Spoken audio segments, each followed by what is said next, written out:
आज देश में एक और भाषण की चर्चा हो रही है और वो भाषण उत्तर प्रदेश के मुख्यमंत्री योगी आदित्यनाथ ने उत्तर प्रदेश की विधानसभा में दिया है और कहा है कि महाभारत के काल में पांडवों ने कौरवों से सिर्फ 5 गांव मांगे थे, जिसे कौरवों ने देने से इनकार कर दिया था और इसी के बाद पांडवों और कौरवों के बीच महाभारत का युद्ध लड़ा गया।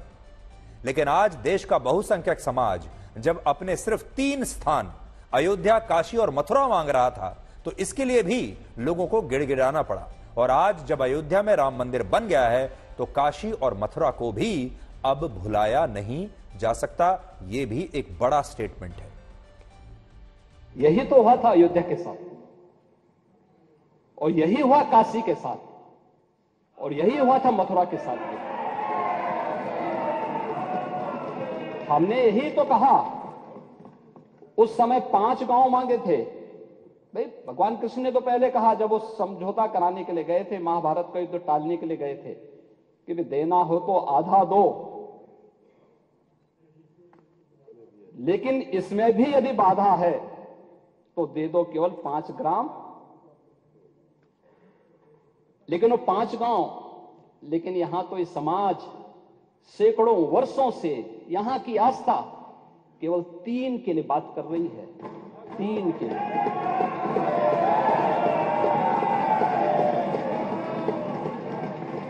वो 3 के लिए भी इसलिए वे विशिष्ट स्थल हैं, वे सामान्य नहीं है। ईश्वर की अवतरण की धरती है, असामान्य नहीं है। और असामान्य यानी उसको एक सामान्य स्तर पर नहीं मान सकते,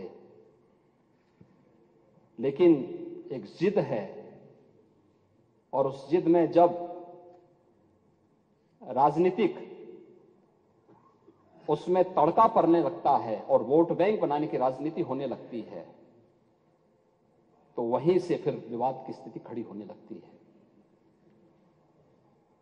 यानी लोक आस्था, भारत के अंदर लोक आस्था का अपमान हो, बहुसंख्यक समाज गिड़गिड़ाए, ये पहली बार देखने को मिला। दुनिया देख रही है, स्वतंत्र भारत में काम पहली बार पहले होना चाहिए था, 1947 में प्रारंभ होना चाहिए था।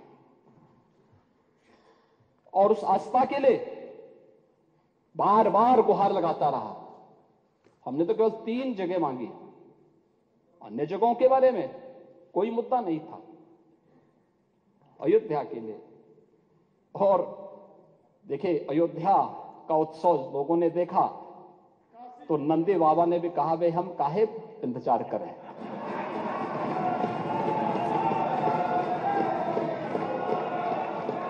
उन्होंने भी इंतजार किए बगैर रात्रि में बैरिकेड तोड़वा डाले।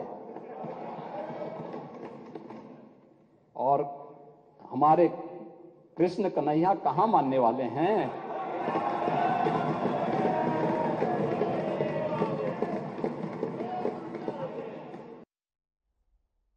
ये बात मुख्यमंत्री योगी आदित्यनाथ ने उत्तर प्रदेश की उसी विधानसभा में कही है जिस विधानसभा में कभी बड़े बड़े नेता मुस्लिम वोटों के लिए बाबरी मस्जिद को याद किया करते थे। लेकिन अब आप ये समझिए कि मुख्यमंत्री योगी आदित्यनाथ ने आज अयोध्या, मथुरा और काशी के संदर्भ में महाभारत का ही जिक्र क्यों किया। असल में महाभारत का युद्ध होता ही नहीं अगर कौरव पांडवों को उनके बताए हुए 5 गांव देने के लिए तैयार हो जाते। सिर्फ 5 गांव अगर दे देते तो यह युद्ध रुक सकता था। महाभारत के युद्ध से पहले भगवान श्री कृष्ण पांडवों के दूत बनकर दुर्योधन से यह आग्रह करने के लिए आए थे कि अगर दुर्योधन पांडवों को 5 गांव देने के लिए तैयार हो जाएं तो महाभारत का युद्ध टल जाएगा। लेकिन दुर्योधन ने ऐसा करने से इनकार किया और युद्ध को ही उचित माना। लेकिन बाद में जब कौरव इस युद्ध में हार गए तो पांडवों को सिर्फ 5 गांव नहीं मिले, बल्कि उन्हें इसके बाद शासन करने के लिए पूरा की पूरा राज्य और राजपाट मिल गया। और अब हिंदू पक्ष भी यही कह रहा है कि अब तक तो वो सिर्फ 3 स्थानों पर अपने मूल मंदिरों को वापस मांग रहे थे, लेकिन अब वो उन सभी मंदिरों के लिए भी संघर्ष करेंगे जिन्हें तोड़कर मुगलों ने उन पर मस्जिदें या दूसरे स्ट्रक्चर बनवा दिए थे। और इन स्थानों में लाक्षागृह का भी नाम है, जिस पर हाल ही में अदालत ने 53 वर्षों के बाद यह फैसला सुनाया कि लाक्षागृह पर हिंदू पक्ष का दावा सही है और यह बात पूरी तरह से गलत है कि इस जमीन पर कब्रिस्तान है और इसलिए यह जमीन मुस्लिम पक्ष की है। और आज मुख्यमंत्री योगी आदित्यनाथ ने भी यही कहा कि कि लाक्षागृह पर अदालत के फैसले का सम्मान होना चाहिए। दुर्योधन ने कहा था, सुच्याग्रम नेव दास्यामि बिना युद्धेन केशव, यानी सुई की नोक के बराबर भी जमीन नहीं दूंगा मैं, एक कृष्ण युद्ध के बगैर नहीं दूंगा। तो महाभारत का युद्ध तो होना ही होना था। क्या हुआ, पूरा कौरव पक्ष से ही स्वाहा हो गया। लाक्षागृह का तो इतिहास है, पांडवों को संरक्षण देने वाला लाक्षागृह है। वहां के सारे प्रमाण इस बात को प्रदर्शित करते हैं और न्यायालय के इस फैसले का सम्मान होना चाहिए।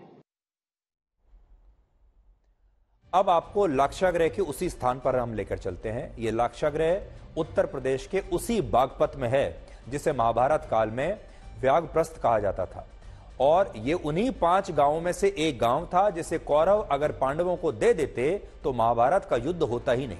लेकिन वर्ष 1970 में यह मामला भी अदालत में पहुंचा और मुस्लिम पक्ष ने यह दावा किया कि जिस 100 बीघा जमीन को हिंदू पक्ष लाक्षागृह बताता है, महाभारत काल का लाक्षागृह बताता है, जिसे पांडवों के लिए बनवाया गया था, वो जमीन असल में मुस्लिम पक्ष की है और यहां पर एक कब्रिस्तान था और इसी जगह पर सूफी संत शेख बदरुद्दीन की दरगाह भी है। और इसी विवाद के बाद यह मामला 1970 में अदालत में पहुंचा और अब अदालत ने तमाम सबूतों को देखने के बाद इस जमीन पर मुस्लिम पक्ष के दावे को खारिज कर दिया है।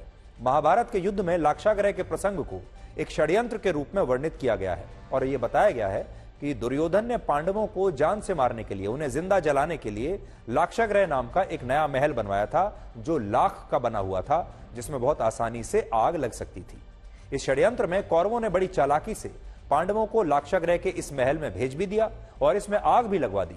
लेकिन पांडवों को इस षड्यंत्र के बारे में कुछ क्षण पहले पता चल गया, इसलिए वो एक सुरंग के जरिए सुरक्षित बाहर निकल आए और बागपत के बरनावा गांव में आज भी एक पुरानी सुरंग मौजूद है जिसे महाभारत काल की वही सुरंग माना जाता है जिसके जरिए पांडवों ने लाक्षागृह से निकलकर अपनी जान बचाई थी। हालांकि इसी स्थान पर सूफी संत शेख बदरुद्दीन की दरगाह भी है, इसलिए मुसलमान इसे अपनी जमीन बताते हैं और कहते हैं कि यहां एक कब्रिस्तान था।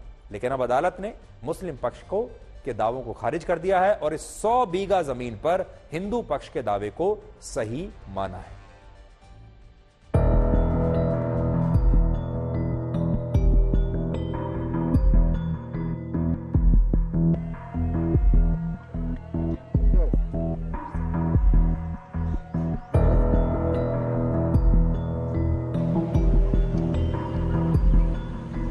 समय मैं वहीं बागपत के लाक्षागृह के बाहर खड़ा हूं, जो बताया जाता है कि महाभारत काल का लाक्षागृह है, जो आप विजुअल्स में देख सकते हैं कि इस गुंबद रूपी लाक्षागृह को जो यहाँ के स्थानीय लोग हैं और जो हिस्टोरियंस हैं बताते हैं कि महाभारत काल में दुर्योधन ने बनवाया था, पांडवों को जिंदा जलाने के लिए बनवाया था। मैं आपको अगर अंदर के विजुअल्स दिखाऊं तो आप देख सकते होंगे कि वहां पर एक बहुत बड़ी हुक है, जहां इधर के स्थानीय लोगों ने हमें बताया कि जहां कभी घंटी टांगने के लिए इसका इस्तेमाल किया जाता था।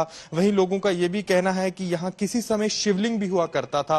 वहीं के साथ मैं आपको यहाँ की दीवारों पर भी दिखाना चाहूंगा कि लोग बताते हैं कि किसी समय यहाँ पर हिंदू देवी देवताओं की मूर्तियां भी उकेरी गई थी। तो यही से साफ हो जाता है कि ये जो जगह है किसी समय एक हिंदू मंदिर के रूप में या एक हिंदुओं के लिए पाठ पूजा करने के लिए इस्तेमाल की जाती थी। तो ये बताया बात के ये इसमें कब्रिस्तान का मुसलमानों का कोई मैटर नहीं है। असल में बात यह है कि ये लोग जो है जितने भी जब हमारे यहाँ से जो आए थे मुसलमान लोग आए, जब वहाँ हमारे ऊपर राज किया उन्होंने, तो उन्होंने जो है तोड़ फोड़ करके जो है जो चाह वो कर लिया। अब वो बात अब चलने वाली नहीं है क्योंकि अब आ गया दूसरा राज। हाँ बहुत बढ़िया महसूस कर रहे हैं, न्याय का फैसला आया है, बिल्कुल बढ़िया है जी, इसमें कोई दो वही नहीं। लाक्षागृह था, लाक्षागृह ही रहेगा और दुनिया को सारी दुनिया में आप कहीं भी पूछ लो लाक्षागृह है। जो कल्चर सीक्वेंस प्रोफेसर बीबी लाल को हस्तिनापुर में मिली थी वो यहाँ मिली है, तो इस बात को हम सिद्ध कर सकते हैं, कह सकते हैं स्पष्ट तौर पे कि ये महाभारत कालीन पोट्री मिलने से सिद्ध हुआ है कि महाभारत सभ्यता के अवशेष यहाँ हैं और 4500 साल से लेकर के वर्तमान मानव सभ्यता के अवशेष मिलते हैं।